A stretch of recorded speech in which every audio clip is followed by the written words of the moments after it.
Well, good morning or good afternoon, depending on where you're joining us from.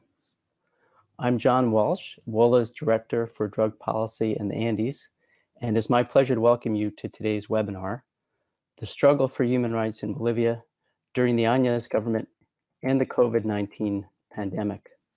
I first of all want to acknowledge and thank all our co-sponsors for today's conversation, the Andean Information Network, the Center for Legal and Social Studies, the Center for Justice and Accountability, the International Human Rights Clinic at Harvard Law School, and the University Network for Human Rights.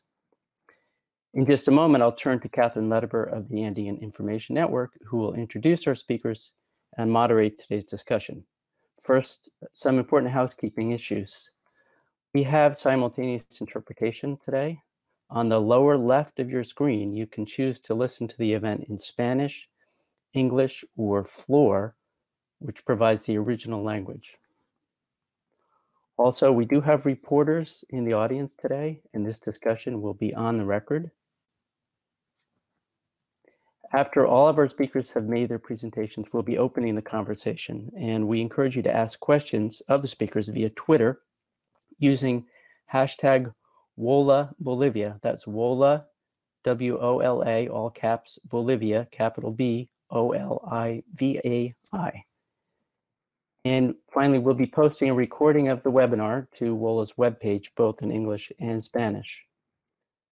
So before I turn it over to Kath, just a couple of words of context, which of course is Bolivia's ongoing political crisis and deep polarization, exacerbated by the COVID-19 pandemic and now repeated postponement of new elections. However one views the origins of the Áñez government, ranging on the one hand from a de facto regime illegitimately installed in power after a coup d'etat to, from another perspective, Bolivia's constitutionally proper governing authority. Regardless, Áñez and her government are still responsible for protecting and promoting the human rights of all Bolivians.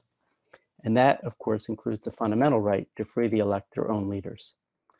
So today's speakers will be addressing the performance of the Áñez government in fulfilling those responsibilities. Kath, over to you.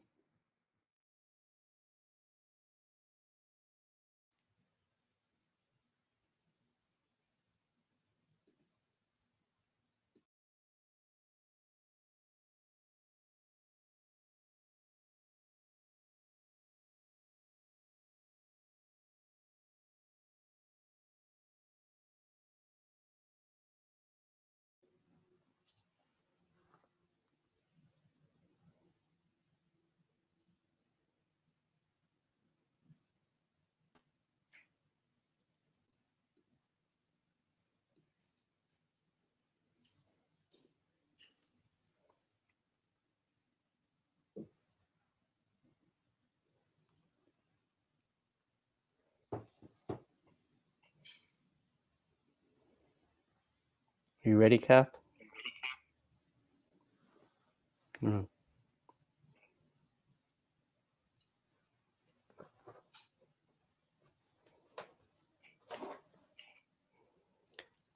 Sorry, could people indicate whether they heard my brief introduction there? Yes, we did. I think we were experiencing some technical difficulties, but Kath, we're ready for your moderation. Great, thanks.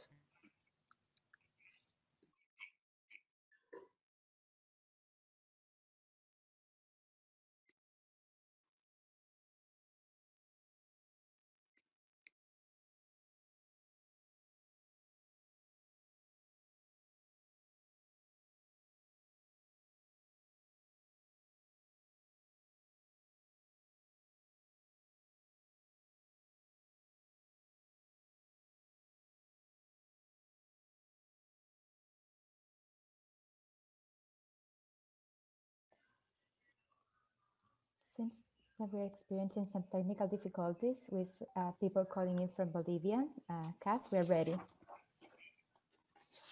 Well, welcome everyone. I really appreciate WOLA sponsoring this event with the co-sponsors from all the different organizations. I'm really pleased and honored to be able to present the panel participants today. It's a series of skilled legal experts with long-term human rights experience in Bolivia, all lawyers, all with diverse experiences, and all working in their own way to protect human rights during a period of extreme crisis during the Áñez government. First, we're going to speak with Patricia Arce. She is a lawyer, an advocate for women's rights, a long-term grassroots organizer, and unfortunately, congressional candidate for Senate in the upcoming elections. Unfortunately, she was attacked by a mob outside her municipality and has since suffered political persecution and attack. She is a strong woman who works hard and has stayed true to her principles. And I think that you're going to very much appreciate her firsthand experience and her keen analysis of the current conflict. After that, we'll talk to Nadia Cruz. She is the Human Rights Ombudswoman. She is a long-term human rights defender and a long-term institutional member of the Human Rights Ombudsman team. She was appointed by the Bolivian Congress to as the head of the office after her predecessor resigned. She has done an amazing job defending human rights in a dramatic situation under a great deal of pressure and a rapidly changing situation. I think she's very following in the footsteps of the first human rights ombudsperson, Ana Maria Romero de Campero, and it's an honor to have her with us today because we know she's extremely busy. Also, Thomas Becker, a lawyer who had carried out investigations in Bolivia, not just during the current crisis, but also around the 2003 Black October case, and was a key member of the civil case against Sanchez de Lozada that is still ongoing in US courts. He and his team with the Harvard Legal Clinic and with University Rights Network has done a lot of work on the ground, direct documentation, and they've recently put out a report about the gross human rights violations. And as a conclusion, we will speak to Camilla Maya, also a long-term human rights advocate. She is the International Director of Operations at the Argentine Center for Legal and Social Studies. This organization and Camilla have been key in documenting the human rights violations here and around coalition building and really providing support for people here on the ground and helping us get out documentation and work very closely with international organisms. And we're very, very thankful for that.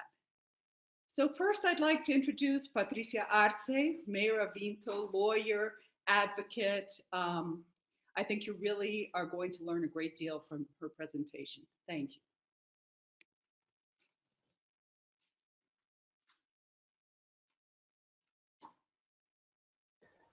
It seems that Patricia is having connectivity problems right now, so perhaps, Kath, it would make sense to start with Nadia. Thank you. I'd like to introduce the Human Rights Ombudsperson of Bolivia, Nadia Cruz. Thank you so much for coming.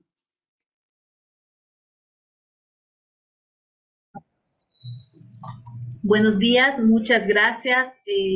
Es un placer poder estar. Good morning and thank you. It is a great pleasure to be here with you. Well, Bolivia is undergoing a political crisis. Now we're going through a health and social crisis simultaneously, and we are facing an abyss at the moment. Well, this is the current very sensitive and fragile situation that we are immersed in right now in this crisis. As you also know, during the elections process from October 2019, as of then, we've seen an escalation of conflicts and crises here in our country. And we've had upheavals and confrontations between the people and law enforcement. And as of November 10th of 2019, after the president resigned, 3 massacres took place in our state. One in the southern zone in Masaca and Ticarta. And there are no legal proceedings that have been started to bring reparation to the people, nor have there been any type of support or assistance for the victims. Also, we've seen some patterns that take place after the November events in 2019, where we see a different behavior in law enforcement and the military as they have a more heavy-handed approach in the state. We see this in the amount of apprehensions taking place, and also as we have corroborated tortures and degrading behaviors that have been recorded and perpetrated by the police. And we also have in the Ombudsman's office a record of 36 people that have died from October and November. And we have 837 wounded from the conflict. These are from mild to severe wounds among the casualties that are part of the aftermath. And also we've had a process to persecute journalists and members of the media.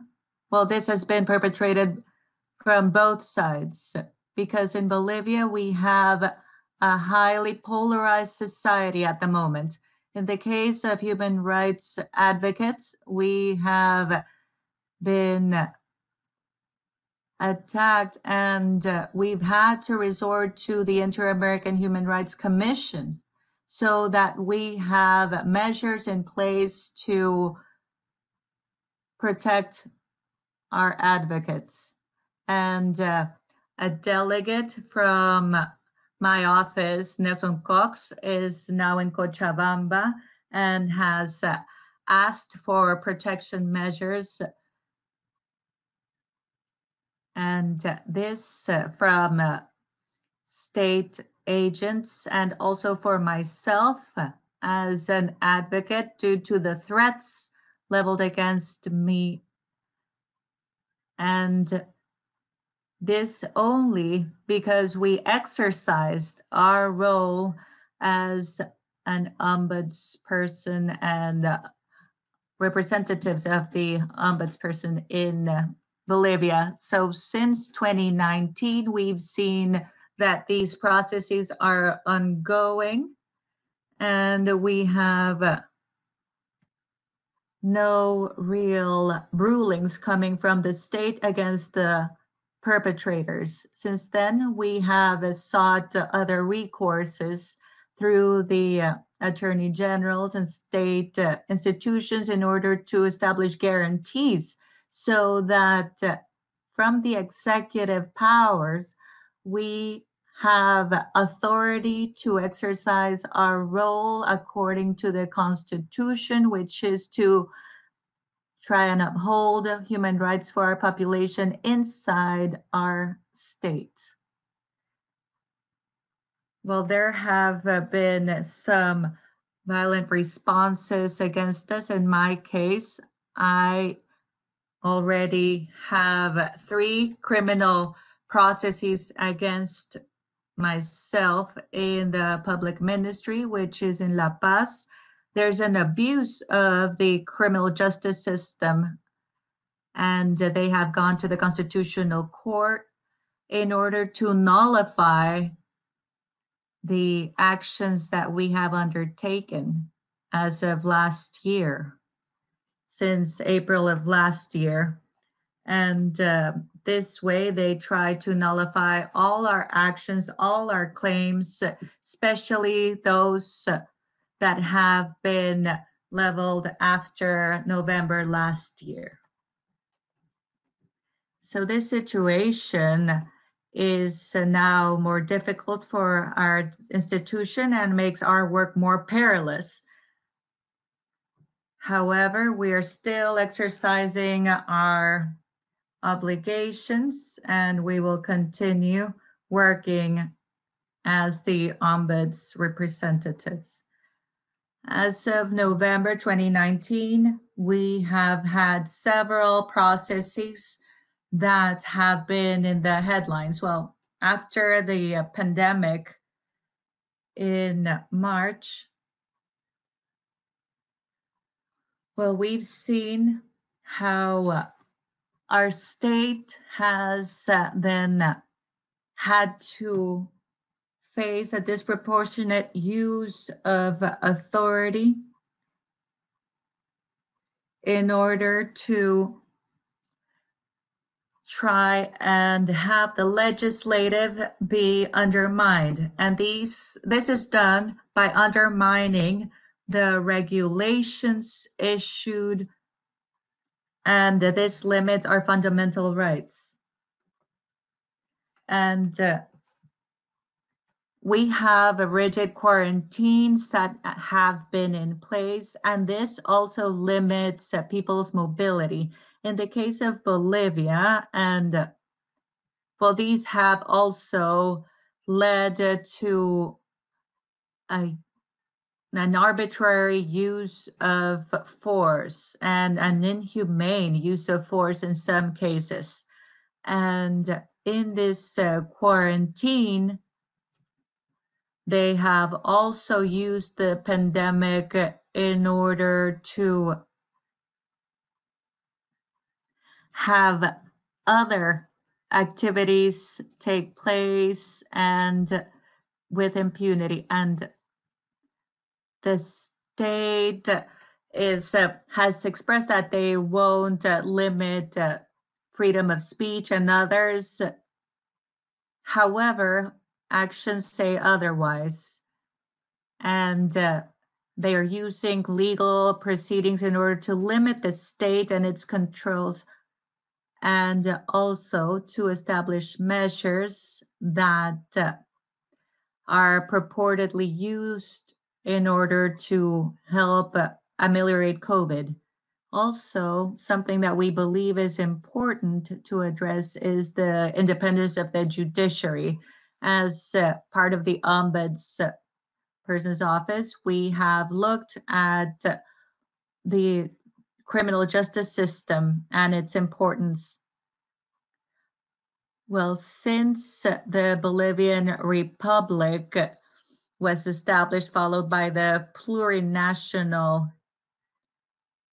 state, well, we have seen how impartiality, independence, and all these principles have changed in the public ministry. Now, this has been worsened in the current context because we see persecution of judges which have ruled against the current government's interests or that have moved away from their interests, and they are seen as dissenters. And we have seen actions against judges and some harassment, and these are cases that are well known, and these were people that were connected to corruption and who were trying to support adversaries of these judges in their minds. Now, in Bolivia also, we see how civilian groups are now acting impunely, and the authorities are very permissive towards them. And the Inter-American Commission on Human Rights have said that these are parastate groups, and ancillary groups that are acting as state agents and using force in the name of the police. And this has been allowed. And the Inter-American Commission has seen a resurgence, and we have a new political crisis that is now facing the Bolivian state. Un discurso de imposición de la seguridad, del orden y to create order, and with the complicity of the state, they have a possibility to attack other groups. So also, as part of the state and other types of groups and associations, the crisis of the current government that we have has generated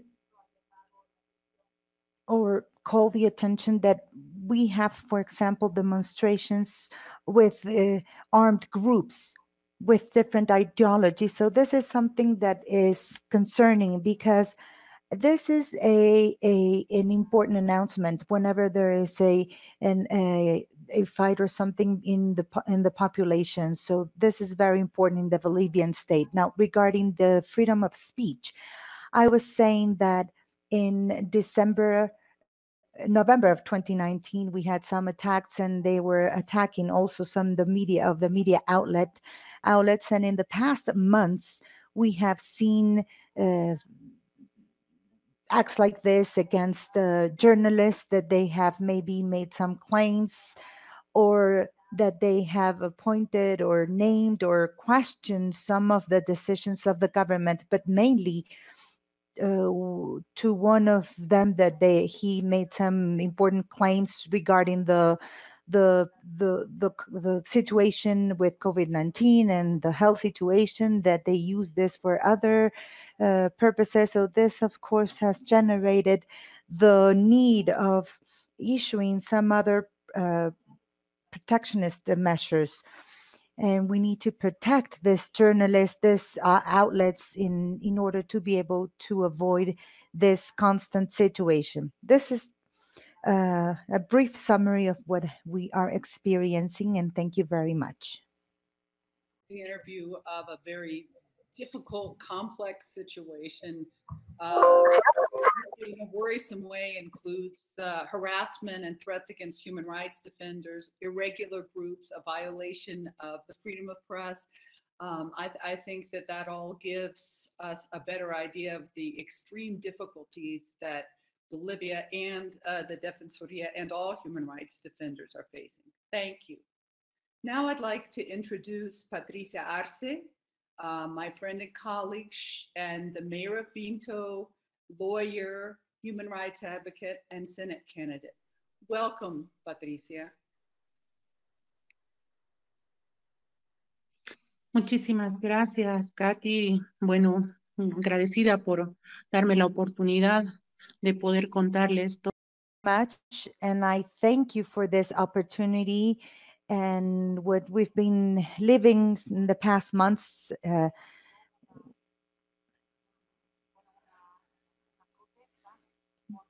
When we saw the first demonstration to our friend Evo Morales, against our friend Evo Morales, and some civil armed groups came out, and then the police and the military, they attacked those that we were part of the government at that point, part of the movement of the socialism, the mass. And in Cochabamba, well, we were always been known as hard workers, and also to create or to work in projects in favor of those that needed the most. And I think that this, well, for these groups that they're called the chalas. And the truth is that in my case, for example, I was they came here, they burned my office, and they made me walk like 7 kilometers. they really hurt me, and it was really hurtful, everything that we've seen in the past months, because young people, kids, they are live in such a violence ambience and with racism, and I don't really want to go through that again. They cut my hair, they paint me, and nevertheless, they're still threatening us. And of course, I have now some protective measures, but not even that help us to calm the rage of these people. Afterwards, they came, and because of the economic crisis that we are going through in Bolivia, the government has not made any real project or projects in order to be able, as the municipalities or the governments can face what we have right now, which is the pandemic. The municipalities, we have to face with everything that we have in our hands without really having the support of the central government. And this is what we've done in order to be able to fight those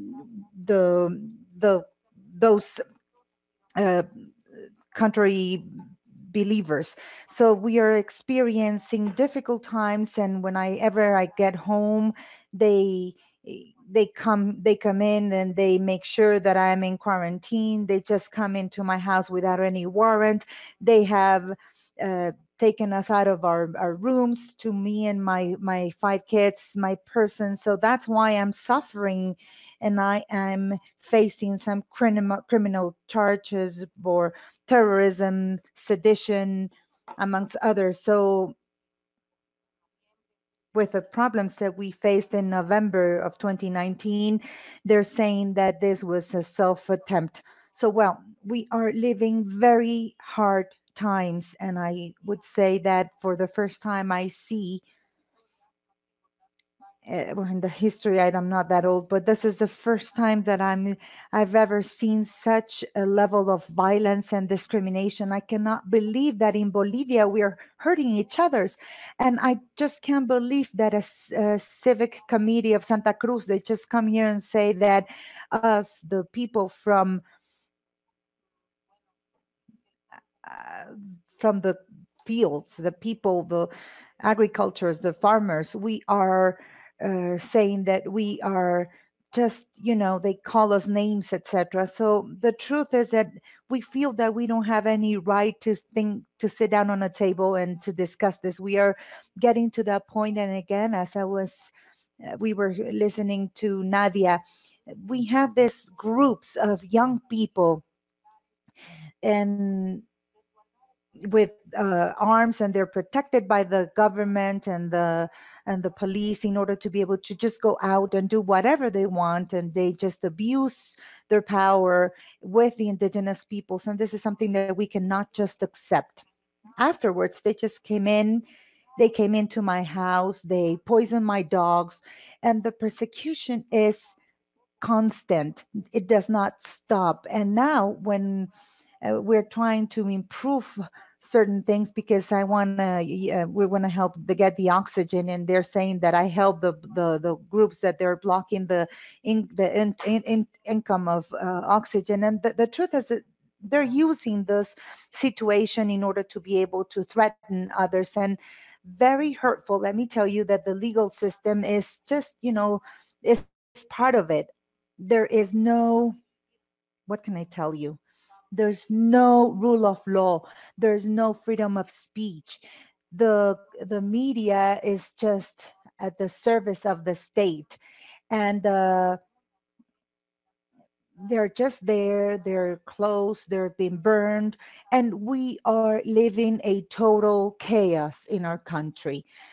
And we are a very prosperous country, but right now we are on the opposite side, and unfortunately, every day we can see the violence. We see, for example, that we have a government minister, and they just he comes out to threaten the others, to say that he's going to start criminal processes, that that it's just unbelievable that this people is so ungrateful, as if we were talking about the other times and the feudalism.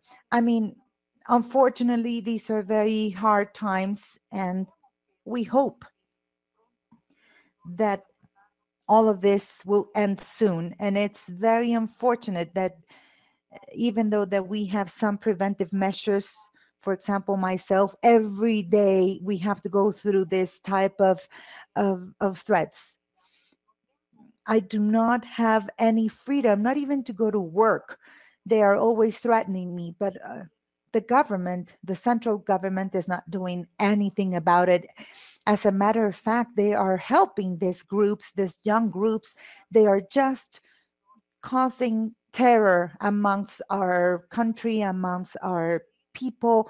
It's just unbelievable what we are experiencing right now. But we have the hope that the international organizations can come here and see what is happening, because we cannot just live like this. We cannot allow people in the middle of the 21st century just to do this. We are thinking maybe that the farmers, they don't have any rights. They have even said that the farmers, they don't even have the right to vote or to express themselves. Can you believe that? And unfortunately, this is another type of crisis that we have to suffer. We are suffering education, for example. Well, they have stopped classes right now, and we want to privatize education. We are just giving away our natural resources, and it's unfortunate everything that we are experiencing in our countries. And the truth is that all of us, the people that we care, it's difficult, but we have a commitment to our people, because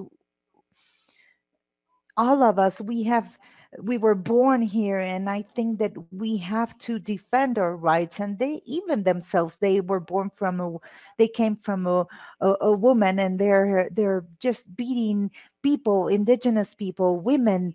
And well, thank you very much for the opportunity. And if there are any further questions, please just feel free to ask anything that you want. Thank you so much. Clear explanation of an incredibly difficult situation. And I think your personal experience has come to characterize the level of acute political persecution and this coordination of irregular paramilitary groups with the Bolivian security forces and with the permission of the state. I think it's almost impossible to make people understand the feeling in Cochabamba of panic that we feel when we can hear a motorcycle on the street, or we can hear loud voices. And I think that you were able to share that experience with us and make it much more real for the people who are far away. And I appreciate that very much. I'd now like to welcome Thomas Becker, human rights lawyer with almost 2 decades of human rights experience in Bolivia, in coordination with the Harvard Human Rights Clinic and the University Rights Network. They had their latest piece of research and documentation is a very thoroughly researched and a very detailed overview of the violence in Bolivia since the Áñez government came to power. And it's based on the ground interviews, documentation, months of engagement and verification. And I think it's a very important contribution to the investigation and for the fight against impunity for these violations. You know, we had an initial report from the Inter-American Human Rights Commission in December that highlighted these abuses. And this Harvard University Rights Network is a much more detailed follow-up that confirms the hypotheses and the documentation that the Inter-American Human Rights Commission presented on this extreme human rights violent crisis in Bolivia. Welcome, Thomas. Thank you, Kathy, and thanks. It's exciting to be on a panel with such amazing human rights lawyers, women, empowering other folks. So thanks for the opportunity. Before jumping into specifics, text, you know, as you mentioned, I've spent most of the last 15 years doing human rights work in Bolivia. I've been there during 4 different presidents. I have criticized the different presidents. Just this last year, we released a report criticizing Evo Morales for human rights abuses when it came to femicide. So we approach our work in a very apolitical manner. It's scientific work, and we are just there. Look, this isn't political. Human rights, it doesn't matter left or right. We are there to see if there are abuses. And in my last 15 years in Bolivia, I have not seen a situation like the current climate. It's the most repressive I've ever seen it. And it really mirrors a lot of what me and my team members have heard on the ground from, I couldn't even count the number of people that said, things are as bad as, if not worse than they were in the dictatorships now. One woman who we spoke with told us that, you know, her husband was disappeared during the dictatorships. And she said, it's worse now than it was then, because at least then you knew what you were getting into. And I think one of the things that's really problematic now is the authoritarian nature of this government. It sold itself as something different. I think that there's this stereotype, particularly in the United States, that to be a repressive regime in Latin America, you have to have, you know, a big mustache and military fatigue driving down the street in a tank. And that's not what's happening in Bolivia. But there are some really authoritarian patterns that are problematic to us. And part of this has been a conscious effort by the current government, which has hired, well, actually specifically in the United States, firms a US-based firm to rebrand their image in terms of democracy and human rights. And so far, in some ways, it's been relatively successful. This is the backdrop that we're up against. We have a regime that has committed abuse after abuse, but yet it hasn't really permeated the international community in the way that I think it really needs to. We carried out an 8-9 month investigation in Bolivia, talking to hundreds of people. It was University Network for Human Rights, Harvard Law School's International Human Rights Clinic. We worked with attorneys and students from Harvard, from Yale, from different organizations. And we had a really diverse team because, again, we wanted a very impartial, diverse report that didn't reflect any sort of political view. I think in the politicized climate right now and hyper-polarized climate, it's really important to emphasize that this is, again, a scientific, a cold, a clinical study into what's happening. And again, we have seen really alarming patterns of human rights abuses.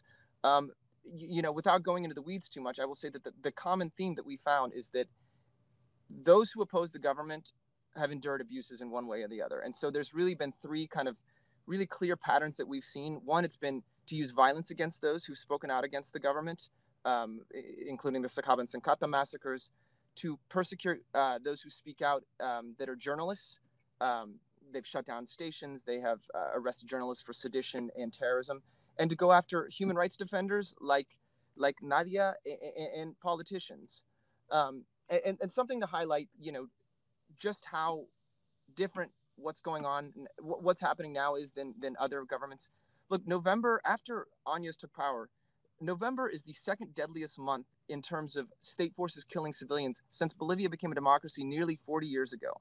So in the past 40 years, it's the 2nd deadliest month.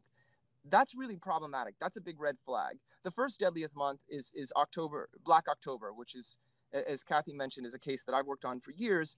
And that just last week, the 11th Circuit ratified a judgment against the ex-president for extrajudicial killings. His entire military high command was put in jail for genocide. So this is the level in which these crimes have been carried out. 4 days after Áñez took power, she deployed the military in Sacaba. There were 11 civilians killed and over 120 injured. All were indigenous. On the side of the police and the military, there were 0 killed, 0 injured.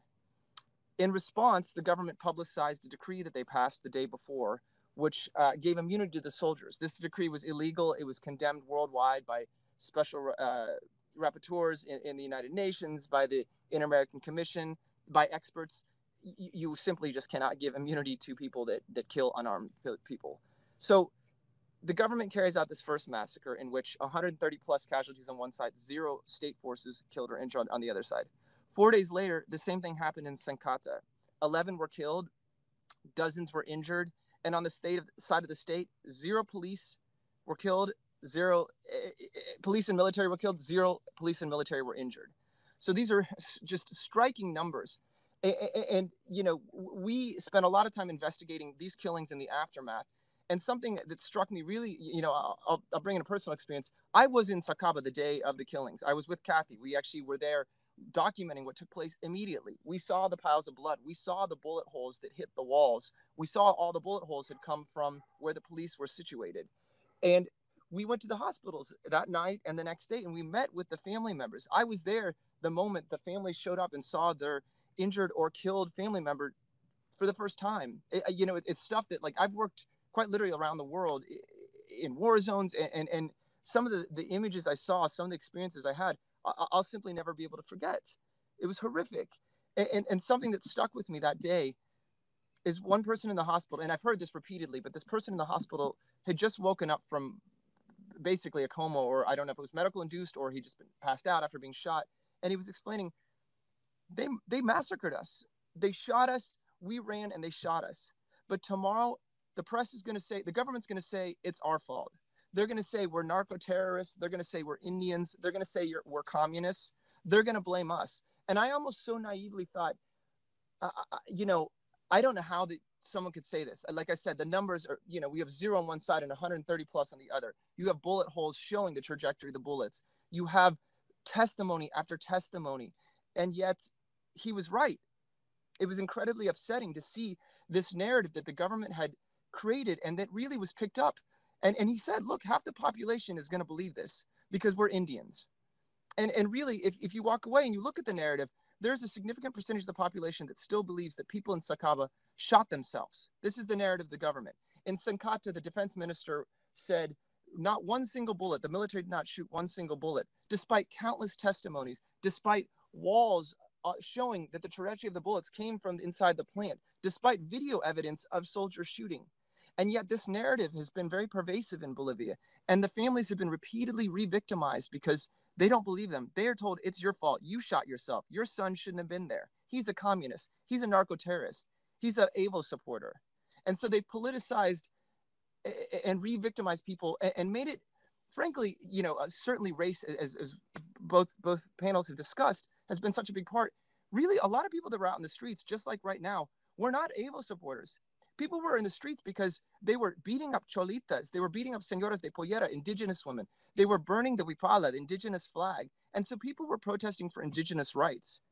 But now, if you speak out against the government, if you protest for indigenous rights, you are pro-Evo Morales. You are a narco-terrorist. You are a communist.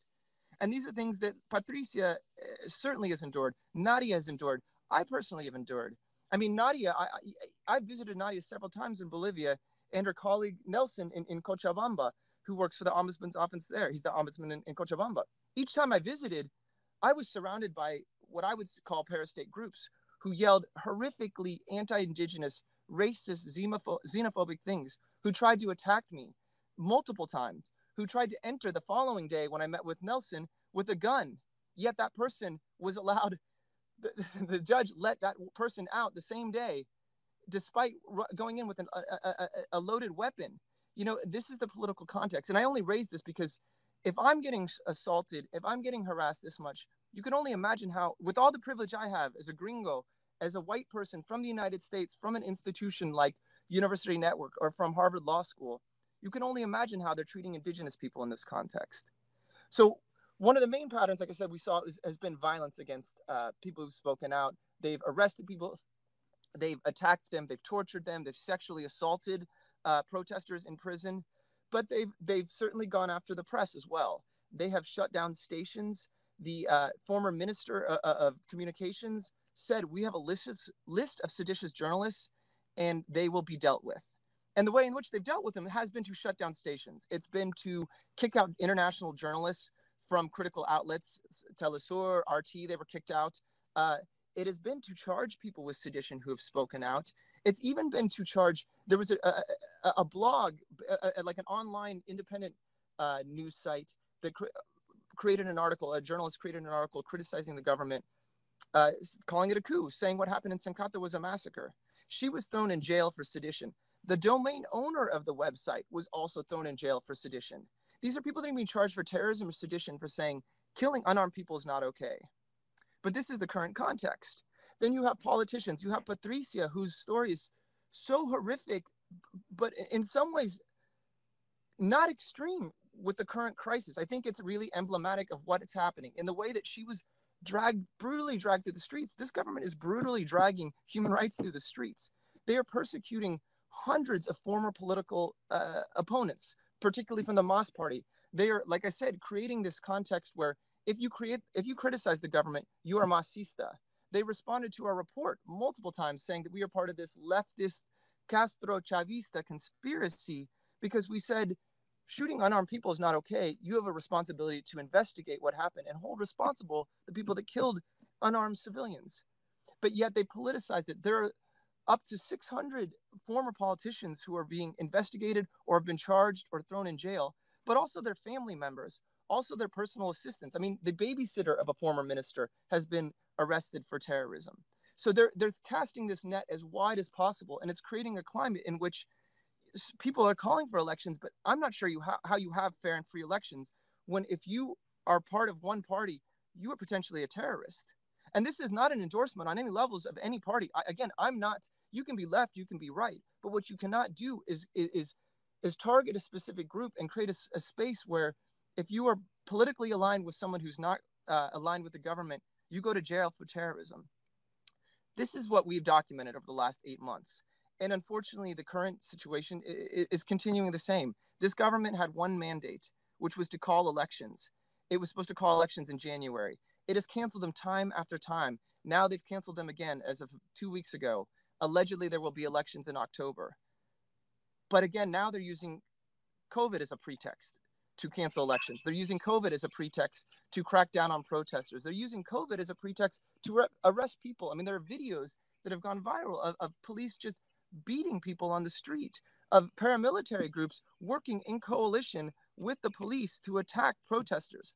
That doesn't mean protesters haven't committed abuses. That doesn't mean that there have not been abuses on the other side. Certainly during the election context, on both sides, there were pro-MAS and anti-MAS folks that burnt houses, that carried out abuses.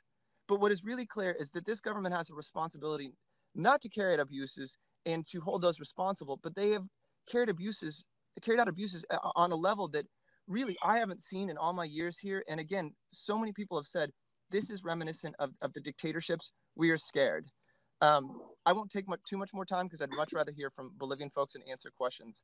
But that's a general overview of what we've seen and what we've documented for the last 8 months and 9 months, really, are almost unprecedented abuses since Bolivia became a democracy. Thank you, Thomas. I think that's a very important overview and greater insight into the very systematic legal technical investigation that went into the recently released report. I agree with you. The suggestion that Harvard is a radical fringe leftist group, I find pretty surprising.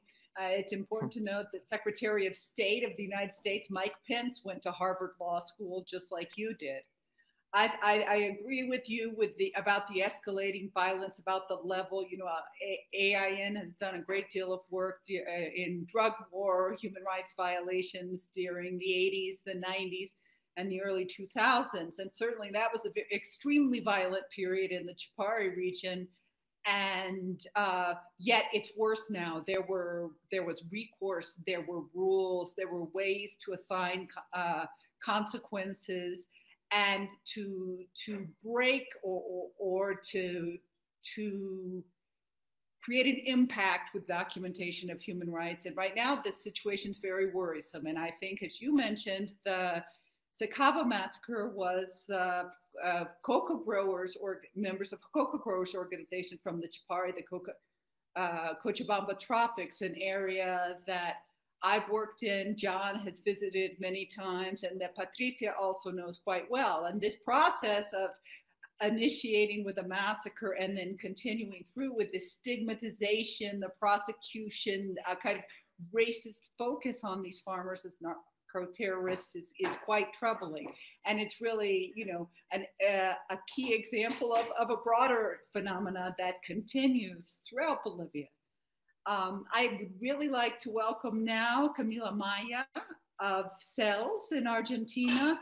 It's very important. We've had 3 excellent complimentary presentations, and now we're going to hear a human rights expert of the regional impact of the initiative and efforts to bring this to the attention of an international community. I think you'll really learn a lot from her presentation. Welcome, Camila.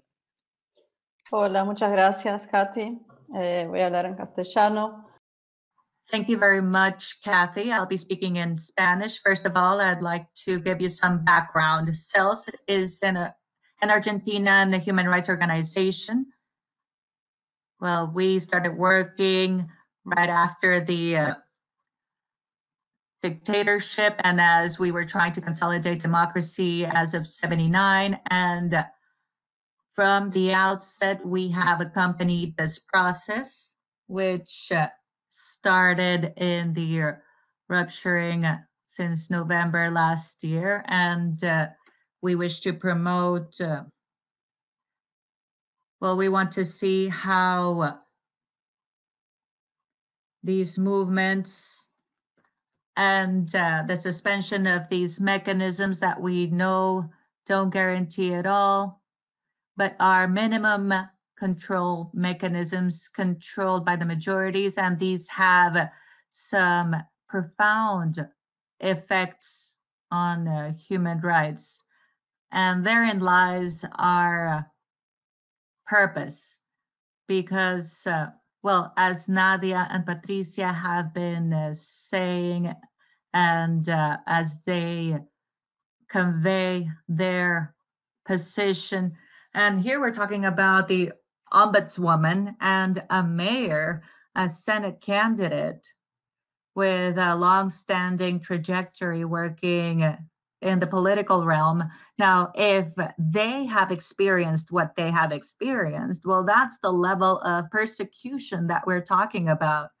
So imagine how vulnerable the general population is, those with less access to any protections or restraining orders.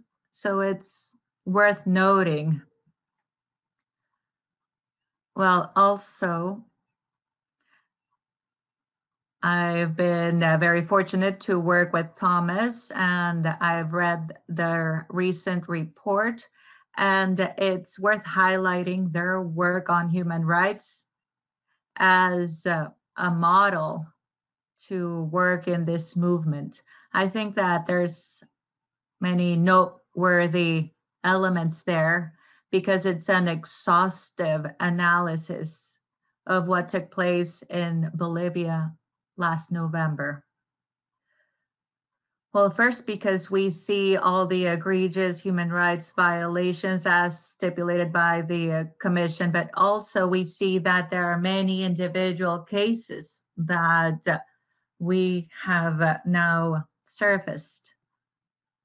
And these are very clear, very detailed, thorough, and scientific, because the facts are, well, these have been fact-checked. We have proof of their existence. And also, another thing I'd like to highlight about their work is that they have given the victims, the family members, and the witnesses a voice as they tell us what unfolded. And from a human rights perspective, I think that that's the way how we can shed light on the truth. Well, and here we've heard firsthand accounts from Nadia and Patricia, but there are many other cases as theirs. And so I really encourage you to read the whole report, but not only because these are the only voices out there, but these are the ones that have been most heard in this narrative, in this confrontation between the state and the people. And the victims' voices are usually lost. And there needs to be a record of their experience. And those that are suffering due to their loss, those who are under threat and being persecuted by the public authorities. So I just wanted to underscore how important this report is and how we must guarantee the truth, because that's also part of our role as civil society organizations. And CELS has a long-standing history of working towards that, because at first we would work on documenting violations, and as years elapsed, we saw how this strengthened the justice systems. So this helps bring the burden of proof when we make strides in terms of bringing justice to these victims for what happened to them. Well, thirdly, I'd like to give you some food for thought regarding the report. I think that you have conducted a good political analysis of the context. And Thomas, I want to give credit where credit is due, and tying this back to the beginning of the presentation, I think that you have done a good connection of the facts to the events in November, and CELS fully believes and reiterates here that on November 10th, there was a coup d'etat, there was a constitutional fracturing. Well, the state has the monopoly over use of force. So they can't just suggest that a president resign because a suggestion is an interference. Evo had to leave the country. Many officials were being threatened.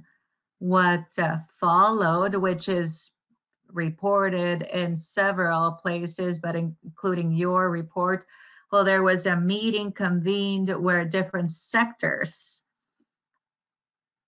elite sectors, would define who would govern. And then there was no real quorum in Congress when this was decided. So there was no constitutional legitimacy behind this process.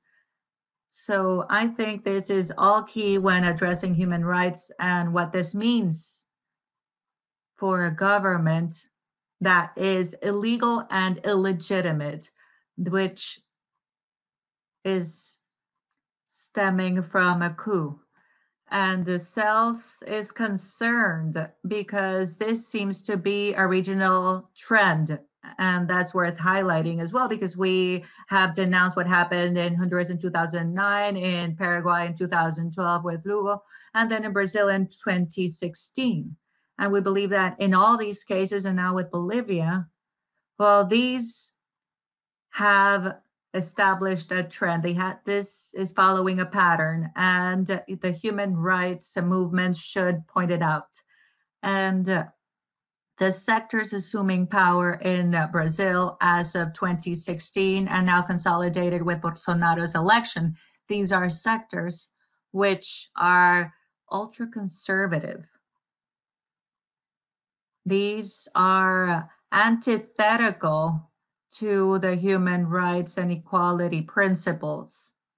And these are the so-called anti-rights movements that even look at democracy as something that will hinder their processes. And also the sectors that promote this, and as Thomas was saying, well, this is terrifying that they are promoting false narratives where the most vulnerable sectors, the most marginalized sectors, those with the least resources are now singled out as the culprits. And so then this leads to that situation where they have no voice, nor can they be protected by society, because they are being pointed out, they're signaled out as the culprits, and that is really severe here. So that's what I wanted to highlight and open to debate. I believe that, as Thomas said, this month, well, the level of violence that November represented in this recent history, in Bolivia's recent history since its democracy started, well, it's been the most violent month. No, y creo que hay que señalarlo, digamos, lo que pasó a partir de need to be surprised, something that we see, and there is a before and after November 10, 2019. And it doesn't, I don't want to say that we didn't have this type of problems before that time, but there's no doubt that what we are experiencing right now and that the rupture of these democratic procedures, or the basic ones, they have a huge and profound impact on the human rights, and they represent a huge problem to the whole region.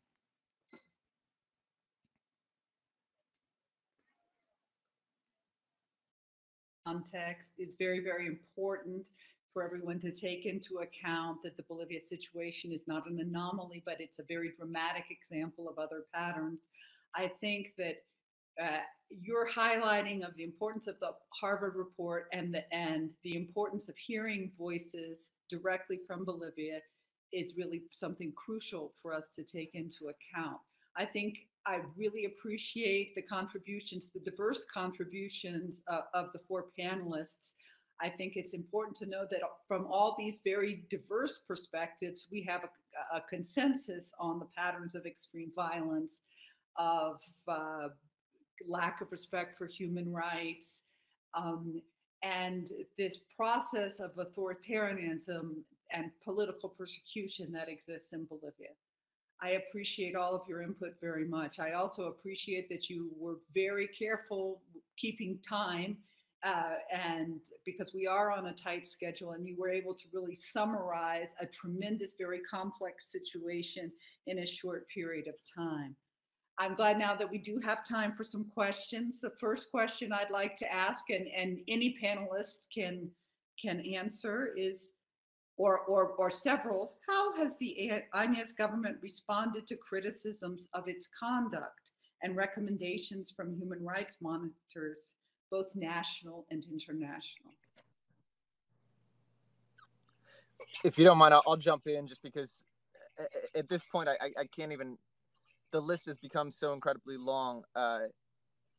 Each time, I can tell you that there has been many responses where the response generally has been, you are part of this Castro Chavista or leftist conspiracy. And so what the government has done is they've criticized, so far, I will literally not be able to remember all on the list, the special rapporteurs of the United Nations, the High Commissioner of the United Nations, the Inter-American Commission, the Argentinian delegation, the Defensor del Pueblo, Human Rights Watch, Amnesty, Harvard, MIT, the Washington Post, New York Times.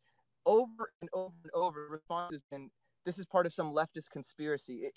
And this is one of these parallels that a lot of people brought up about the dictatorships. It's like, you discredit your critiques. In the 70s, it was like, oh, you're a communist, you're a guerrilla.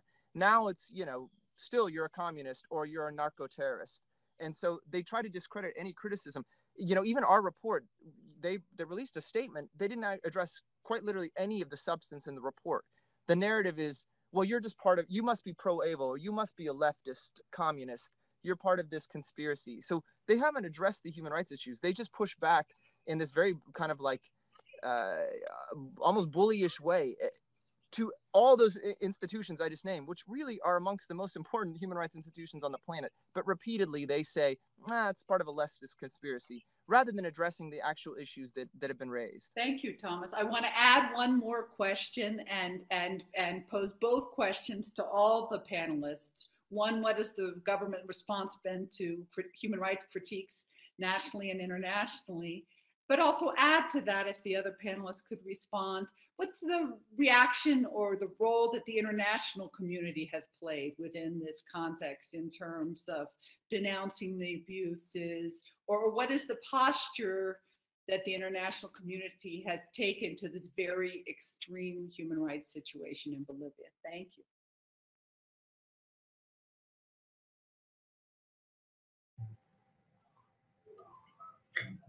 Gracias.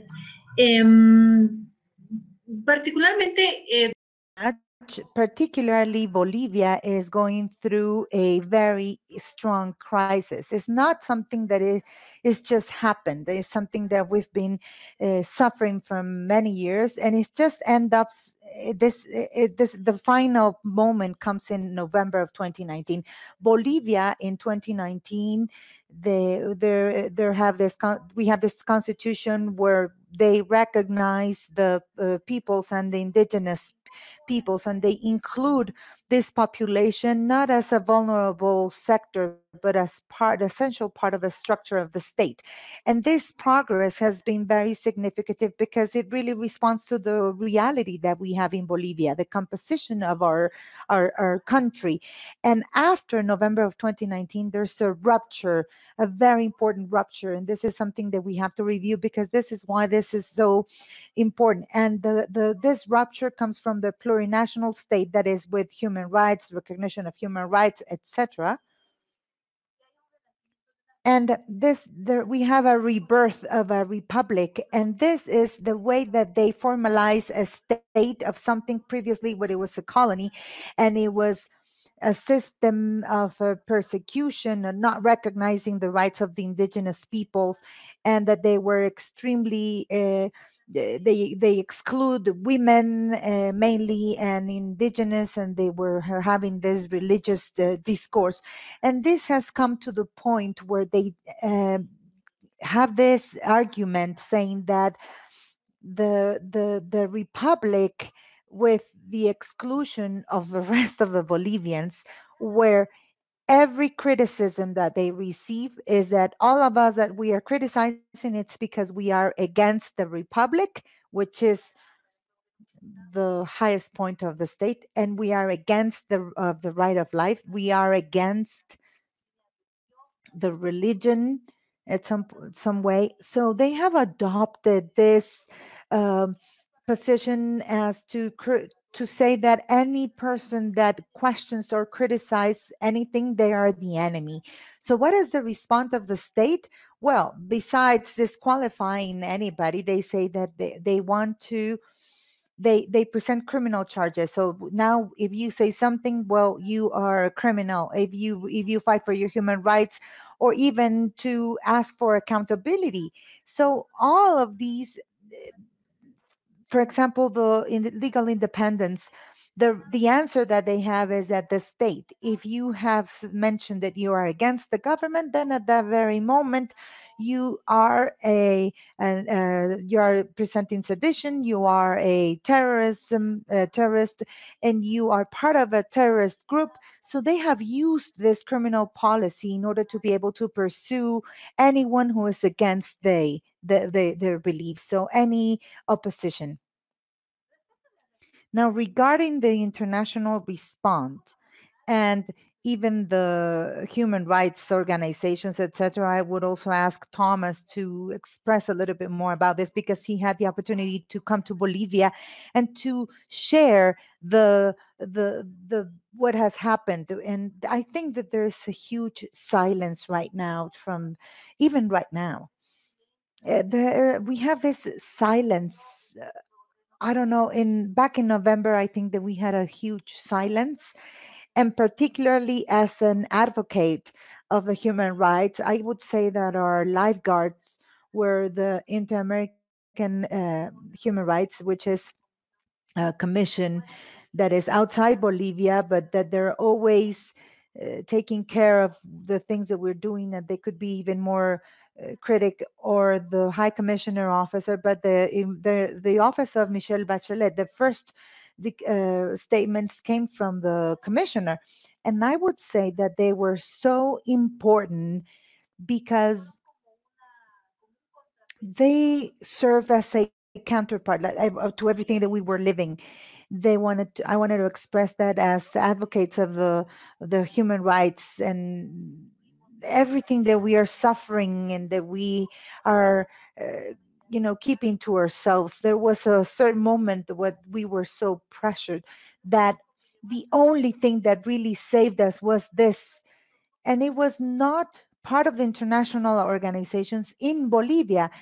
it was an international organization outside Bolivia. And even right now, I would say that, for example, organizations as the Human Rights Watch, in some cases, some other organizations, they may have some weight on the state, but others in other international organizations, they've been questioned regarding, oh, because you are from Argentina, then they are disqualifying anybody that they can. So even the current government, they disqualified the High Commissioner of the United States for the Human Rights.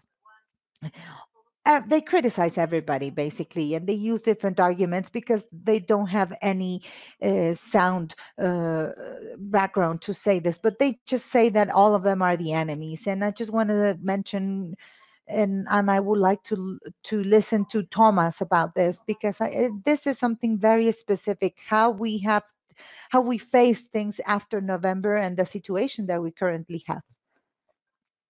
Thank you.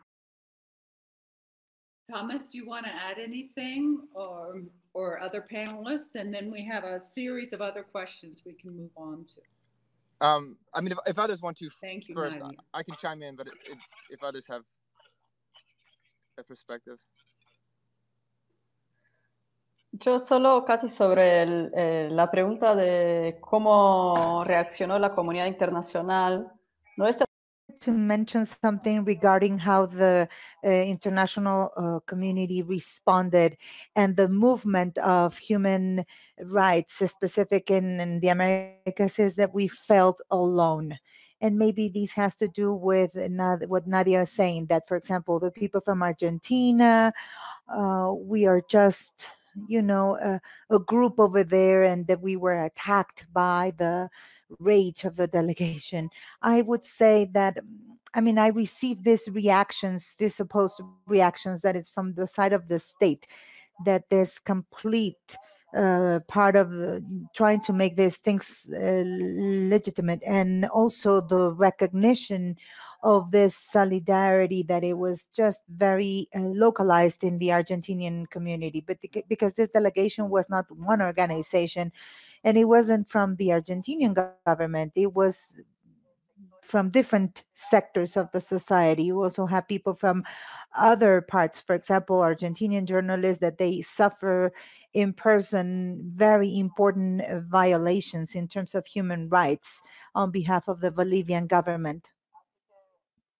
So on our behalf, this feeling of being alone, and that we lacked a more coordinated reaction, that it was clear, and that everything that we suffered back in November, I think that it's important.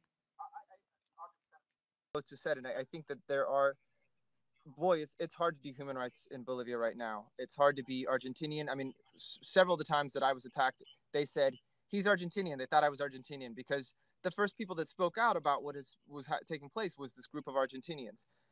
Nadia, I have no idea how she does her work. I mean, daily, the government is trying to discredit her, threaten her with charges, saying that they no longer will recognize the institution of the ombudsperson's office.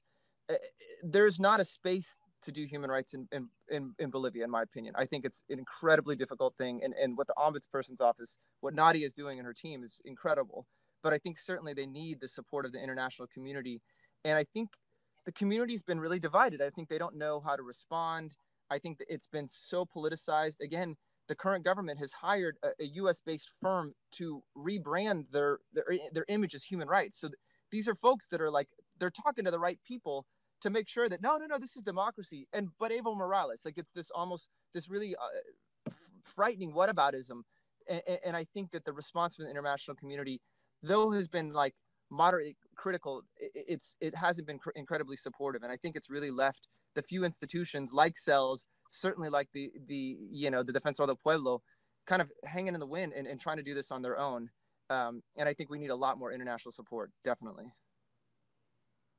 Thank you very much, Thomas. I think that's important. If I can just add briefly that, the Trump's administration support and the hard sell that it's been within the United States, with the exception of very few U.S. organizations such as WOLA, that it's also been an uphill battle and a very long process to get the word out and to have attention paid to these key issues.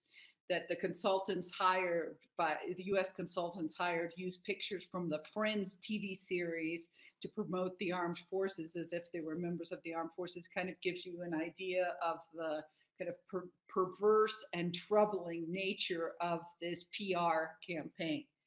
Just to follow up, there's a whole series of questions about the role of the Organization of American States. One, as Nadia mentioned, the Inter-American Human Rights Commission has been very important, and that their denunciations and documentations have been crucial here. There was an agreement signed that was supposed to bring an expert group for 6 months from the Inter-American Human Rights Commission to investigate human rights violations around this conflictive period. What's going on with that commission? Has it begun its work? If somebody can give us an update of the situation of the commission. And then other people, other listeners are interested in what the role of the Organization of American States will be in general in the upcoming elections. What role should they play? What other organizations will monitor the actions of the Organization of American States in the electoral process, and what other organizations beyond the OAS will be electoral monitors? Thank you.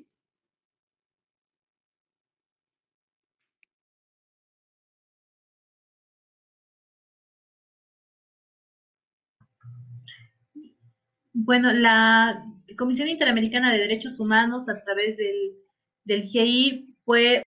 Well, the Inter-American Commission through us, well, it was a very important part as the Bolivian people. We could say that when we read the preliminary report that we already have, where we talk about the violations of the human rights and the massacres and the role of the police. In March, we just learned that because of an action of the current government, they delayed the commission's arrival. So also some of the agreements that they had to reach in order to be able to get to this point, but we still are very optimistic of the role of this group. We believe that they will come here in October. I know that there are some problems regarding the financing, and this is the latest that we heard about it. But we consider that it is very important. As they were saying, the Organization of American States, and because of the nature of this institution, we fully believe their work and what they are going to do, and we believe that it's very important, the work that they're going to do. Now, we also understand that they're going to generate some visits and they're going to do some other observations because what we experienced last year, and then they will come to the country. We understand that there's the request. We hope that we may see that they allow them to come. We believe that for the electoral process, it's very important that we have this because specifically what we are going through, well, that we can invite all the human rights institutions and organizations, particularly as I was saying, we have requested the Ombudsman Office to come, and we have also called for the Global Alliance and other institutions of the Ombudsman and the continental and the American continent so that they can come and serve as observants, and we have favorable answers. We believe that it's very important that the eyes of the international community are here, not only in their countries, but they also can see what's happening here. For us, the electoral procedure is super important in order to be able to generate some peace, some social peace, some rule of law, some guarantees and respect for the human rights. This is just one step. I know that this is not the last step, but this is a very important one. And this is why it's so important for the state that we have all the international organizations to come and be part of the process that we hope will be held in October.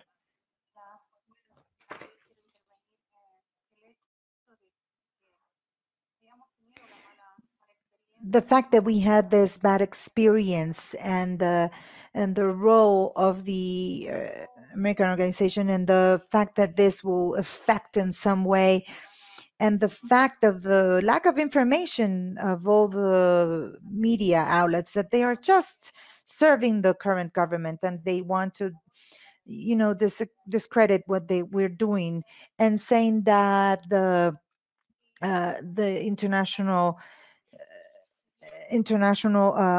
IHRC is polarized, and we haven't seen really a response from the international organizations to all this crisis that we've been living. And it's very concerning because the truth is that we are just a few months away from after the pandemic, and we still do not have any clear answers of what is a protocol in order to be able to deal with the health protocol. We've been closed for a long time and we don't have any answer of whatsoever. And unfortunately, this is what it's concerning, not only to us, but to all of us in the world, that we are going backwards centuries. And this is happening in Bolivia. And also this is something that we could reflect in other countries. And I think that it's high time where the international organizations come and they pronounce themselves and they help us so that we can have democracy in our country. From some time, we have seen a lot of violence. We have seen that there's no respect to the values, to the families, to the women. They just don't respect anything, and we have lost all the values. So I would say that we had another vision, that at the front, well, we were, you know, just experiencing problems, and we had a leader that was a woman, that she's a mother, and I think that we've been, you know, we have that right, that, and we know about the needs, but unfortunately we have seen that the fact that we have a woman leading is just the worst thing, and it's a corruption, and it's really concerning. So I would like to urge all the international organizations to be part of this, to serve as observants of what's going to happen in Bolivia in the following months, because it's really concerning. We have lost the rights. There's no fundamental rights whatsoever. They have just violated all the rights of the people. And truly, this is something causing that this social classes come again, and they want to dominate and they want to take advantage of the others. And this is what we're saying, that in the past 14 years, we've managed to get to a certain point where we were overcoming racism, but now we can see that there's still a long way to go, and that we need to change the education, the mindset. But it's important to have the opportunity and the participation of the international organizations. Thank you, Patricia. Tenemos nada más una pregunta más. Panelists have one last word, and that is, there's a series of questions about the path forward. Will elections happen in October? What needs to happen so that there's a return to democracy in Bolivia? And because there are so many US organizations sponsoring this event or co-sponsoring, what does the US need to do that it hasn't done? Or what needs to change about the US attitude? I think it's very important to have input from Bolivia and the international human rights organizations on this issue. Thank you all.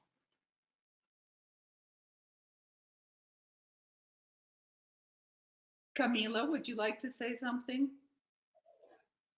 Sí, obviamente que me complementen. Yes, and of course, my colleagues from Bolivia can add their part.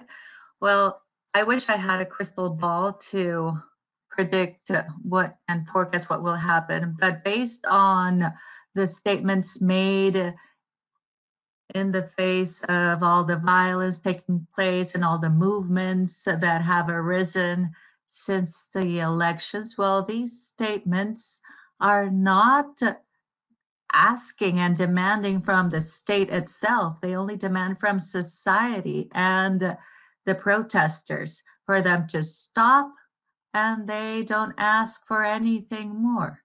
And I think that the international community, therefore, needs to step up and understand that these elections will be riddled with problems, and that we need to prepare for that. And first start by stopping the persecution of political party members. We can't think that hundreds of people are kept from participating in elections because they're detained. And people are not really standing up for that or against that. And we have already seen that there are attempts to help in that, but not much has come to fruition. Now, the OAS has played a role last year, and it was not favorable for a democratic outcome. It's a report that's still been questioned, and it's still controversial in its results. So more than international observers in the elections, we need to first work in the political inequality that we have right now and the need for all sectors to participate equally. The possibility of elections, a potential way forward?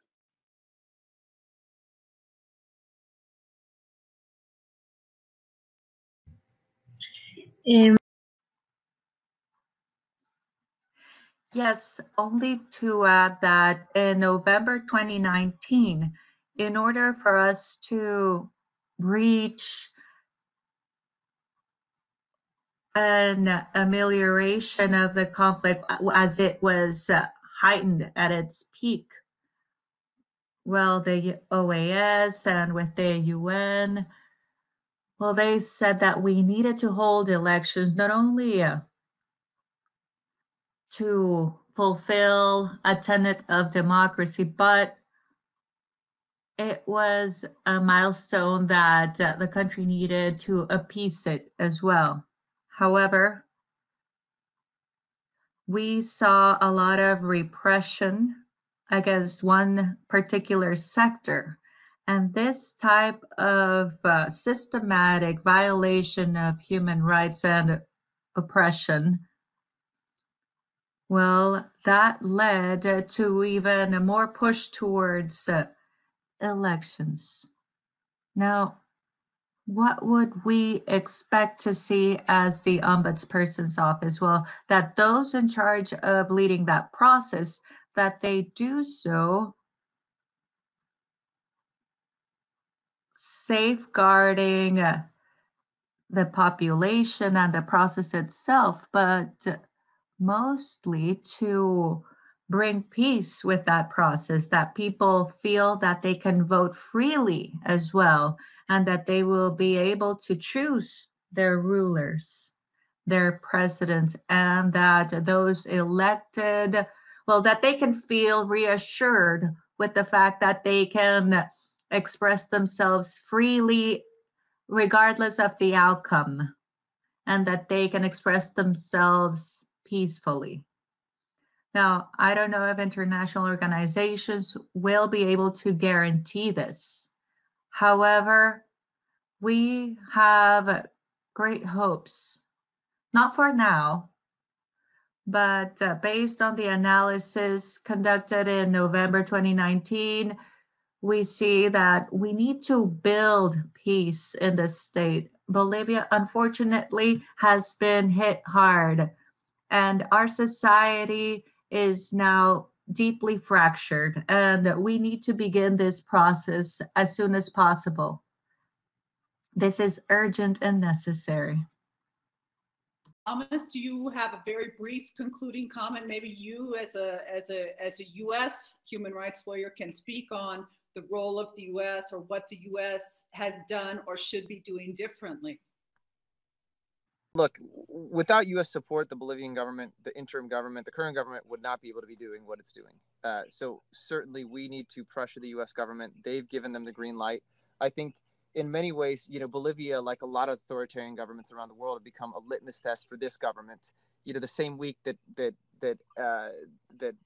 Trump floated the idea of canceling elections or delaying elections, Áñez delayed them yet again. Again, these were supposed to take place in January. So I think what's happening there in Bolivia, it's really problematic because it's infectious. Like as Camila mentioned, I mean, what happened in Paraguay, in Honduras, in Brazil, like the message being sent is you can get away with this. And we have a responsibility in the U.S., since most of the folks, I think, listening in, at least a lot, are gringos here in the U.S. I think we have a responsibility to pressure our government to pressure the Bolivian government. I think the Bolivian government really cares what the U.S. thinks.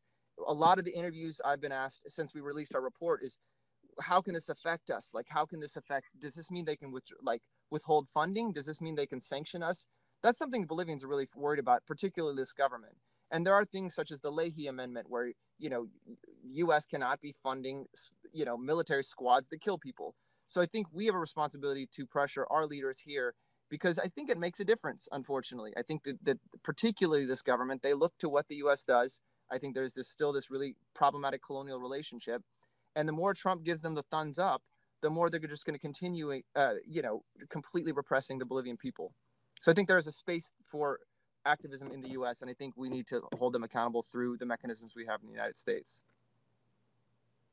Thank you. Patricia, do you want to make a concluding comment about the path forward? Unfortunately, we're out of time, but I would like to hear some concluding words from Patricia, and then I'll pass it over to John. Thank you.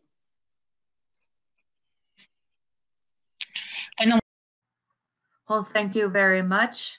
I would like to thank you all for the opportunity to hear your thoughts on what we are going through in Bolivia, and we hope that better days come soon. And well, people see what the government says is happening, that we are blocking roads, that we don't allow for ambulances to even traverse these roads. And this is not true. It's not the truth. And if we don't let the truth out, the inequality will pervade deeper levels. And if these armed groups backed by the military, the army, and the police continue, well, the rancor will continue, and this will bring about even greater problems. And it's about time that the CIDH, the Commission on Human Rights, and other international organizations really accompany this election process so that we can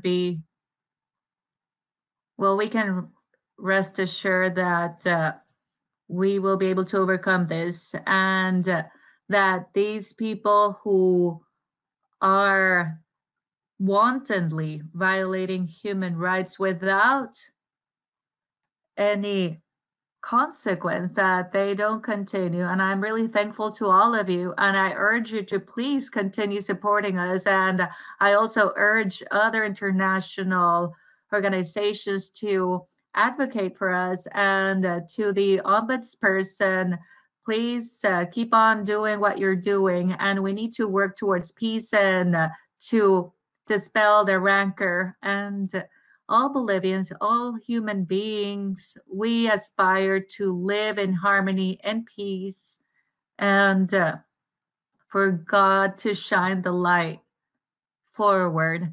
And I see my people suffering, and their voices are stifled. We only hear from the government, and they're able to say what they want and convey their messages. I'm very sorry. I'm very upset for what's happening. And I really wholeheartedly thank you for the opportunity to talk to you. Thank you, everybody. We are out of time now. I just want to thank Catherine for your magnificent moderating, all of our speakers for your very compelling presentations and replies to the questions.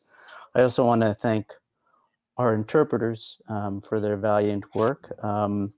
And just to summarize, there's been a clarion call that we've heard from all of our presenters on the need to pay close attention to what's happening in Bolivia. These days and weeks ahead are going to be crucial for the social peace, human rights, and democracy, and the future of all Bolivians, not just some, but all. And I think it is really all of our responsibility to make sure that there is a peaceful outcome where Bolivians are able to freely, fairly, with full inclusion and transparency, elect their own leaders. And I think that's a really, really important priority for the international community, including all of us. So again, thanks to all of our speakers, thanks to all of our co-organizers, and thanks to our audience for tuning in, for your questions, and for your continued engagement on these critical issues. Thanks very much.